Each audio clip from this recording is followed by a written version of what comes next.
Before our message this morning, I want to invite Lor to come up for a moment, and your wife's welcome to come, or she can stay there. Yeah, that's what my wife would do. So as you know, back in January, our associate pastor who covered youth and music left us and moved back to Kentucky, where he's pastoring now, and we've been in a long search since then, and it has been a long search, but I think it's been a diligent search. Your personnel team has done an outstanding job of looking through resumes. We probably had 40-ish, 40 that we went through and did a bunch of. I did a bunch of video interviews personally with some of the candidates. And then we brought in some candidates and talked to them. And early on, I think Lor was one of our favorite candidates, and it just stuck through that process. And the more we've spent time with him, just have really enjoyed getting to know him and now his family. And so next week you're going to have the opportunity to affirm him as our associate pastor.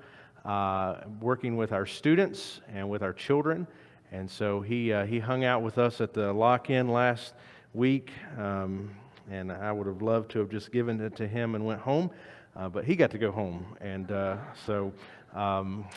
but also have spent time with him. He came and toured our daycare on Friday, where his children will be going.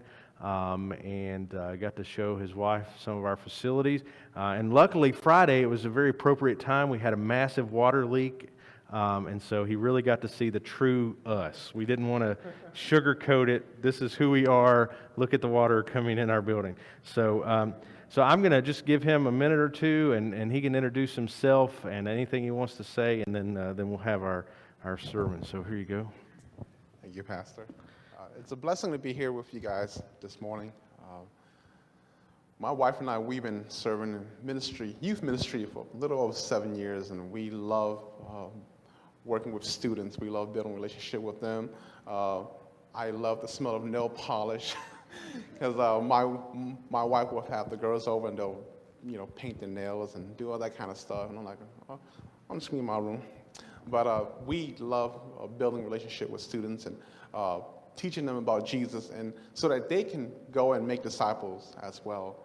But most importantly, I think that youth ministry is youth pastors working with parents and partnering with them and ministering to the kids. Previous experience is that if you're the youth pastor, that's it. It's all you. You take care of my kids. You are their spiritual leader. But to me, I believe that that youth ministry is working with kids and partnering with parents and you guys and discipling your kids so that they can go out and just make disciples, whether they're at work, at school. Youth ministry, it's not always easy. Sometimes I wonder if these lock-ins will make any sort of impact. These trips to McDonald's won't make any impact, but over my course of youth experience, there are three things where I think that it encouraged me to keep serving the youth. The first is when a youth comes up to me and says, I want to get baptized. I'm like, really? Why? And they tell me their reason. I'm, you know what? Let's do it right now. They're like, well, I want to wait until the church has it. So that's the first. The second is when they come up to me and they're like, Pastor, I was reading this passage, and what was Paul writing? What was he saying here? Or what was Jesus saying? That to me encouraged me because they're searching, they're diving into the Word of God, and they want to grow. And so I sit down and like, this is what Paul's trying to say. There was this group of people, and they're teaching the wrong gospel, and Paul's defending the gospel. That's why he wrote this, and that's why he wrote it in this way, to encourage the Christian. The third is when I see them telling me, hey, Pastor, I want to be a mentor to a younger youth. I want to lead guitar class. It shows me that they know their role as a Christian is to serve the church, to serve and then not just be server. Now they become server of God.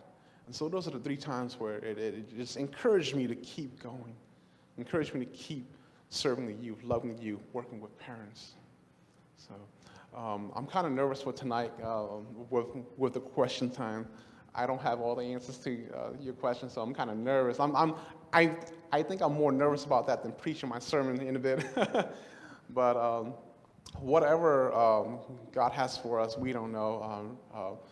As this week approaches, my wife and I will be on a trip out of town to Michigan. We'll be praying for God's will too, and I encourage that you guys pray for God's will.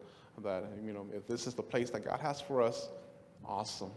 We want to serve faithfully. We want to serve with everything that we have, ministering to your youth and children and working us alongside with you. But if not, we will. My wife and I will pray that God will bring the right person, the right pastor, to minister to your children and you.